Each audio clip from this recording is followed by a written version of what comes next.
I was in traction with pain for a few days, and my understandings with this doctor became increasingly non-acceptable.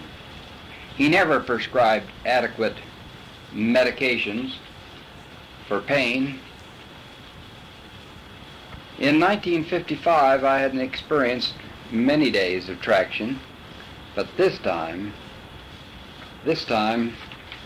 in 1973, no relief or improvement seemed evident at all. The doctor seldom conferred with me, and when he did, it was while he was in such a hurry I was limited to mere seconds, a few seconds. My condition was deteriorating and no relief or improvement seemed in sight. At this time, when all seemed somewhat hopeless, George Reed, a fellow temple worker, appeared at my bedside. The first thing he said was, "Brother Cragun, I've come to give you a blessing." After giving my nod of approval, he then immediately proceeded to give the blessing. And in that blessing, the most pronounced part of it was that where he, in firmness and in humility, said that I would be given the necessary guidance to make proper decisions leading to my recovery. Although feeling no improvement physically, I was now inwardly urged the next morning to continue no longer with these ineffective treatments. I notified the nurses that I wanted an immediate release from the hospital. In relaying my request to the doctor, he angrily complied. Our feelings for each other were not exactly good, but I returned home, and for several days I endured horrible pain and became less and less physically active.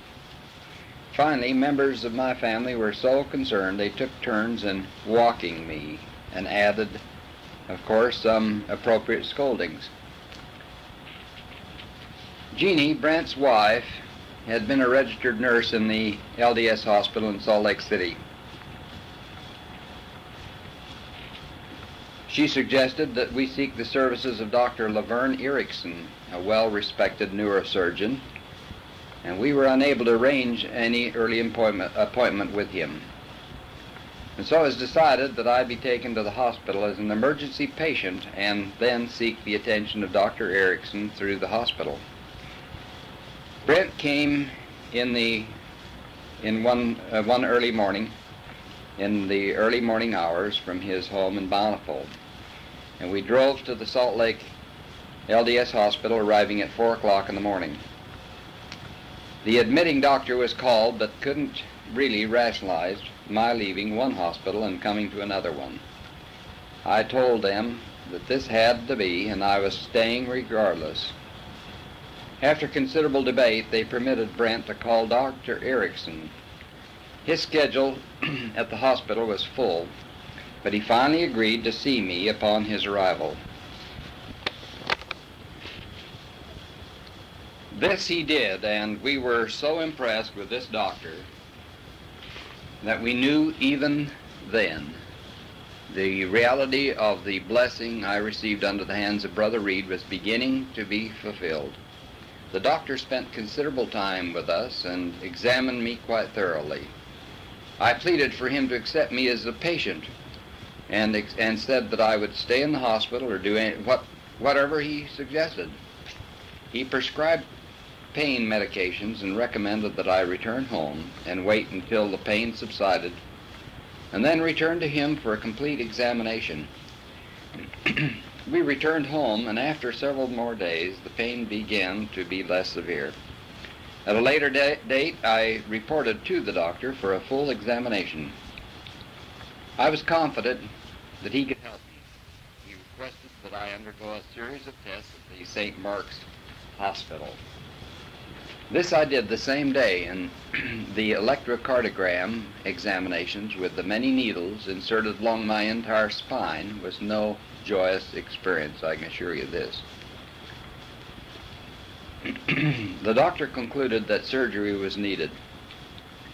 He also felt the urgency was not so demanding, but that I could first participate in the harvest, the cherry harvest, and then go on a previously planned month-long trip into the South Pacific. The use of my left arm was now being effected, but with determination and medications I survived the harvest and the wonderful September trip. In October I reported for the surgery. The friendliness of members of the hospital staff in the LDS hospital, they certainly exceeded my greatest expectations. After the surgery was performed, the pain was gone and I was surprisingly free from after-surgery distress. In the operation, the doctor reamed out the calcium deposits around the nerves that come through the spinal channels, and he did this in order to relieve the nerve irritations that were being caused by the calcium deposits. Well, the damaged nerves and deteriorated arm muscles have never quite reached full rehabilitation, but the pain and the further deterioration was quite effectively arrested.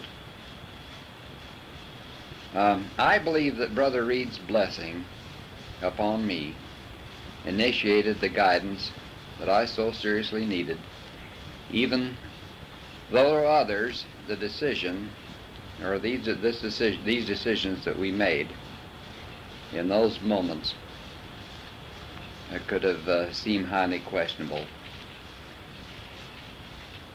Molly Ann served her mission in Texas. One day in the month of August 1960, her mission president called us at home by phone. He said they wanted to try something new with the lady missionaries. As Molly Ann had demonstrated her aggressiveness and leadership abilities, he wished to call her to be a zone leader over lady missionaries. She would need a car. A member who is a car salesman in Texas had already been contacted, and he was holding a good car for her, which would cost about $500 if we decided we were interested. Well, without hesitation, we agreed to forward the money.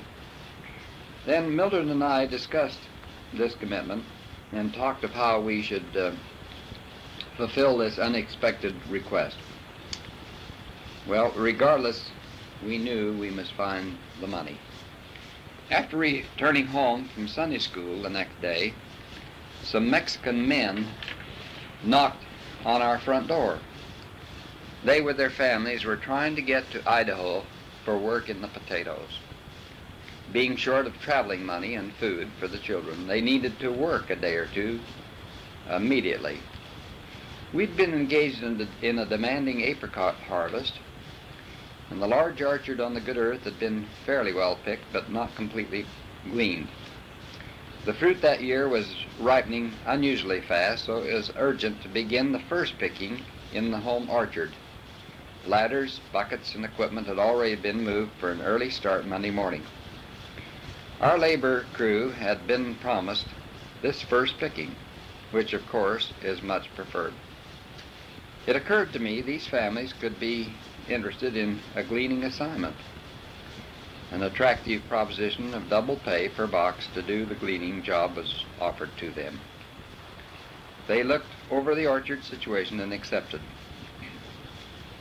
The arrangement, coming as it did so unexpectedly and right on time to save the scattered fruit which would have been lost, gave us an extra financial lift, and these families also were helped in as they needed it.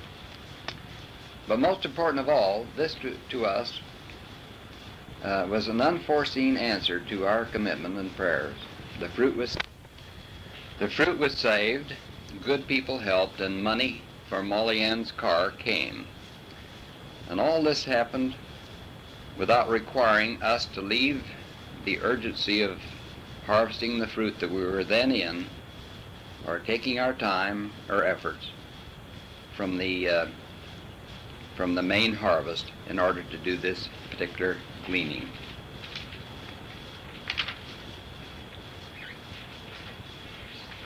In the early 1950s, President David O. McKay lost his favorite saddles to a thief. They were taken from his barns in Huntsville, Utah. And at that time in his life, he was physically able to still enjoy riding his favorite horse, Sonny Boy.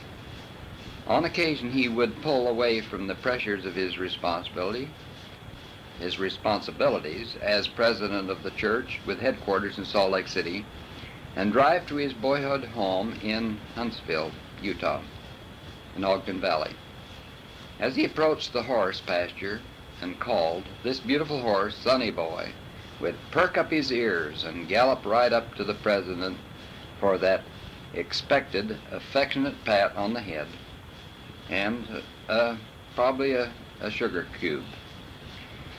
The Ben Lomond stake leaders purchased a new saddle, fashioned somewhat after his old one, and invited President McKay to come and receive it.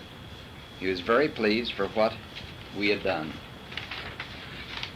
He toured with his presidency around the Ben Lomond stake, which then included the area north of 5 Points to the mountains on the north. We were happy for him to see the new stake center, nearly completed, located east of Harrison Boulevard and north of the Ogden River. A tour of North Ogden and Pleasant View was included. But before leaving, he said, "Brethren, you've done well. Now, the new stake center is beautiful. Start now and build another one in North Ogden. You'll need it."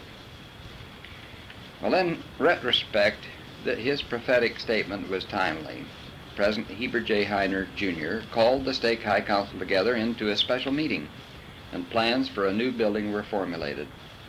50 members of the stake were called in and in turn interviewed and invited to give an extra contribution to assist in paying for our 2 stake centers. I was one of these 50. The suggested extra amount for Mildred and I to contribute was $500. This was a sizable amount of money at that time. I returned home on that beautiful August Sunday, expecting to discuss this surprise request with Mildred, although my firm commitment had already been given. As I entered the door, Mildred said, "Guess what? Here's a surprise for you. Let's open it." Mildred Barber was here and just left as you drove in. This we did. We looked but couldn't believe our eyes. A $500 check. This was money that we had not expected to ever receive. Jack and Mildred Barber had experienced financial problems at their fruit stand in the South Willard area and had been unable to pay for some of the fruit we had delivered them in previous years. Well, I returned immediately to the stake presidency with the check. President Carl S. Story answered my call.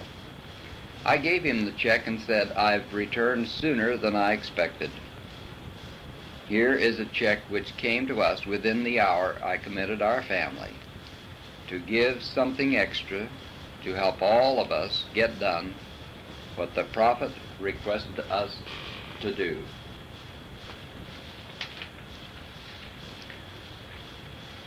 One year in the 1950s, our springtime season was unusually wet with an overabundance of rain. Some rains seemed to fall almost every day, and it was time to spray our fruit trees. But this had to be done in the absence of rain. We were behind schedule, and the fruit buds were almost ready to burst open into blossoms. On Sunday, the skies cleared. The sun began to shine and the air was warm. For sure now it looked like the spraying wouldn't get done and a crop of worms would hatch and ruin our fruit. Well, I attended priesthood meeting, but could only think of what a beautiful day to do the spraying.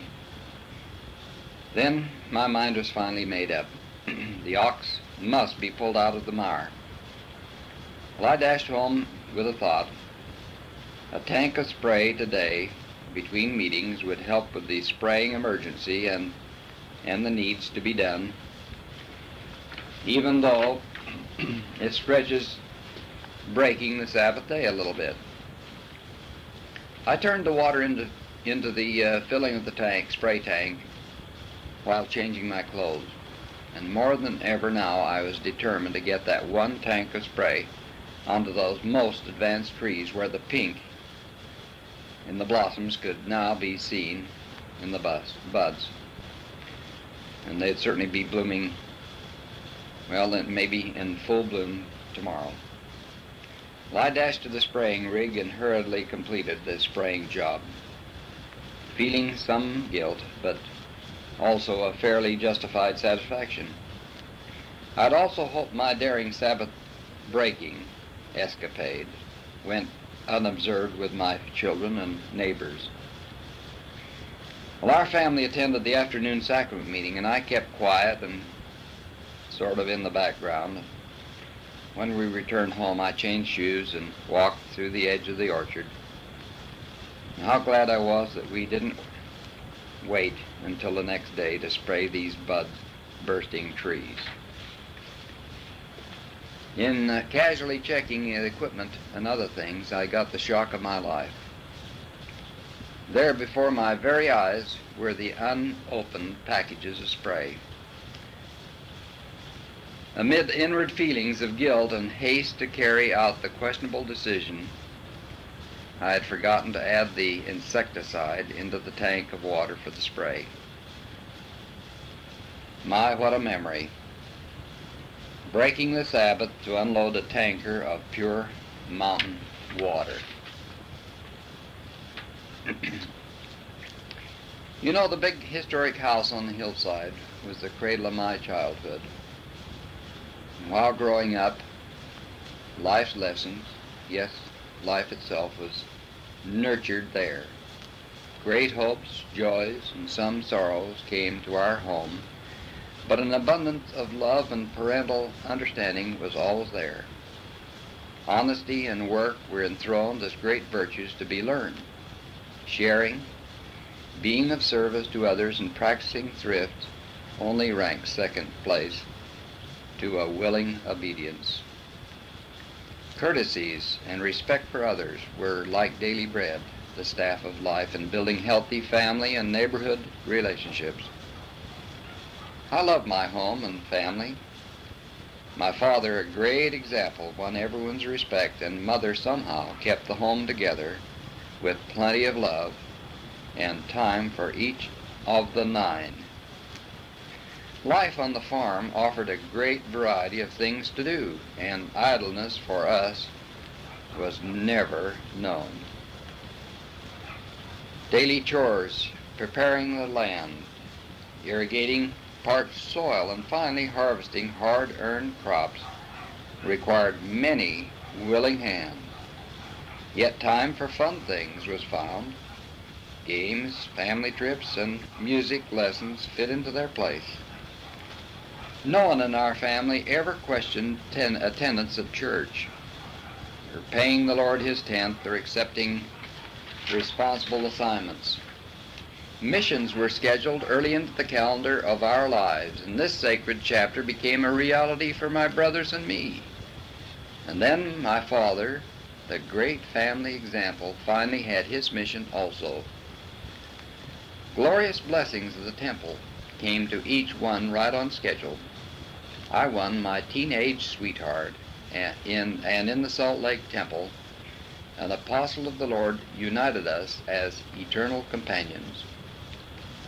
How grateful we are that our children and grandchildren are treading the footsteps of their noble grandparents and great-grandparents. All through my life, I've tried to never bring tears to my parents' eyes or disgrace upon our family. Sometime I'll again meet and embrace my wonderful parents, and I know our reunion will be a happy one.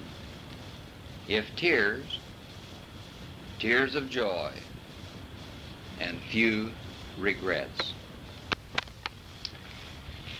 For many years during the time I served on the Ben Lomond's Stake High Council, my responsibilities under the stake presidency was to arrange for and conduct music in the Ogden Tabernacle. This was a fine experience. It was during a Saturday night or an evening rehearsal of ward choirs in the Tabernacle in 1960 that I experienced a serious accident.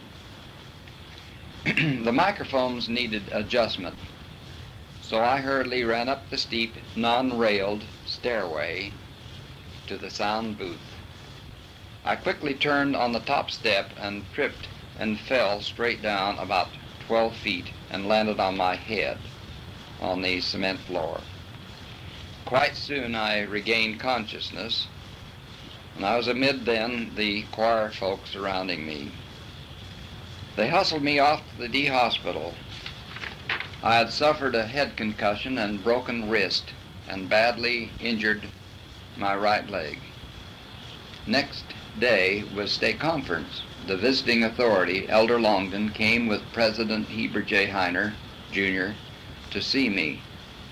Elder Longden administered to me and gave me a special blessing. For days it was uncertain as to the outcome. My scalp was stitched and leg drained of fluid, but I would black out unless I lay flat on my back. In time I went home, and soon after arriving, President Heber Heiner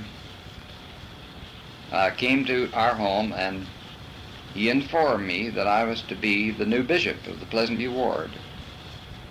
It had been known by the stake authorities prior to the time of the accident that approval by the First Presidency had already been given.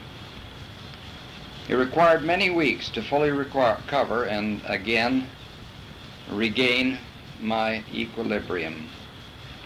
Dr. McIntyre has since said that a fall like that one would in nearly every case be fatal. And in my humble judgment, this is an example where a person's life has been extended and preserved so that he might complete certain unfinished assignments. In 1963, I was selected as a bishop to represent the Ogden area in a general council of the church in evaluating and planning Aaronic priesthood programs. I met in the authorities' boardroom at 47 East South Temple with 4 other bishops, together with presiding Bishop Vandenberg and his counselors and other members of his staff. It was satisfying to later see the initiation into the Aaronic program, some of the things that were formulated in that conference. While serving as bishop, I was appointed chairman of the Ben Lomond Stake Bishops' Council in 1962.